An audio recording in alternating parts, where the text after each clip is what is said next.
नमो अर्हंताणं, नमो आयर्याणं। आज हम बात करेंगे स्ववशता की। हम परवश न बने, स्ववश रहें। 10वें कालिक सूत्र में एक गाथा आती है, जत्थेव पासे कै दुप्प उत्तम कायेन वाया अदुमानसेनं तत्थेव धीरो पडिसाहरेज्जा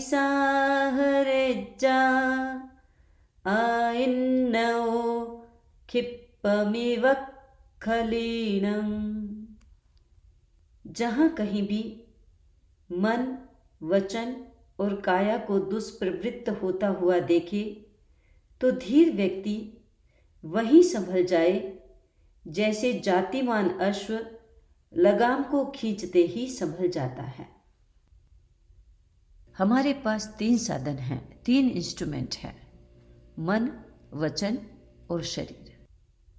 इन 3 साधनों के माध्यम से हम अपने जीवन के सभी काम करते हैं। मन का काम है चिंतन करना, विचार करना, सोचना, कल्पना करना, सपने बनाना, सपने देखना। ये सारे मन के काम हैं। इस मन की ताकत के आधार पर, इस ब्रेन पावर के आधार पर दुनिया का सारा विकास हुआ है। हम क्या सोचते हैं, कैसा सोचते हैं। यदि हमारा मन शिक्षित है तो हम अच्छा सोचेंगे, पॉजिटिव सोचेंगे। यदि हमारा मन अशिक्षित है या विकृत है तो हम कैसा सोचेंगे, ये हम कल्पना कर सकते हैं। हमारे मन को फॉलो करती है हमारी भाषा। हमें अपनी भाषा की ताकत को समझना है। भाषा हमारे पास एक ऐसी चीज है जिससे हम कम्युनिकेशन कर सकते हैं, अपने मन की बात को प्रकट कर सकते हैं, एक्सप्रेस कर सकते हैं, दूसरों को बता सकते हैं। ये हमारे पास एक यूनिक ताकत है। लेकिन हमें ये देखना है कि हम भाषा का उपयोग कैसा करते हैं। हम क्या बोलते हैं, कितना बोलते हैं, कैसा बोलते हैं। मुझे 2 बच्चों की बात याद आ गई। 2 बच्चे थे, आपस में बात कर रहे थे। एक बच्चे ने कहा, मेरी माँ इतनी विदुषी है, उनको कोई भी टॉपिक, कोई भी सब्जेक्ट उनको दे दिया जाए तो वो घंटों तक उस पर बात कर सकती है, डिस्कशन कर सकती है। दूसरे बच्चे ने कहा कि तुम्हारी माँ तो टॉपिक देने से बात करती है, मेरी माँ इतनी बुद्धिमती है कि बिना कोई टॉपिक दिए ही वो दिन भर घंटों तक बोल सकती है। हम सोचें, हम विचार करें, क्या इनमें से हम भी कोई हैं? हम अपने आप को तोलें, क्योंकि जो जितना ज़्यादा बोलेगा वो भाषा के परमाणुओं को कमज़ोर बनाएगा। जिन व्यक्तियों को अपनी भाषा को स्ट्रोंग रखना है, उन व्यक्तियों को अपनी भाषा को तोल तोल के उपयोग करना है। हम अपनी भाषा की तरफ ध्यान दें कि हम कैसा बोलते हैं। हम ये भी देखें कि क्या हम कभी मौन भी रहते हैं। मौन का मतलब क्या? न बोलना मौन है, लेकिन आचार्य महाश्रमण जी कहते हैं कि अनावश्यक न बोलना मौन है। हम इसकी ताकत को समझें, मौन की ताकत को समझें, भाषा के यूज की ताकत को समझें। इसी संदर्भ में हम अपने शरीर की ताकत को देखें।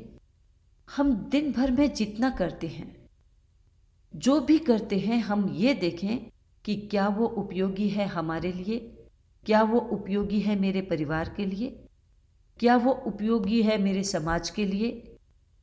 मैं शरीर को गति ही देता रहूं या मैं शरीर को गति और स्थिति में बैलेंस बना करके चल रहा हूं। हमें अपनी 3 यूनिक चीज़ों को हमेशा ध्यान में रखना है, उनके प्रति अवेयर रहना है, उनके प्रति सजग रहना है।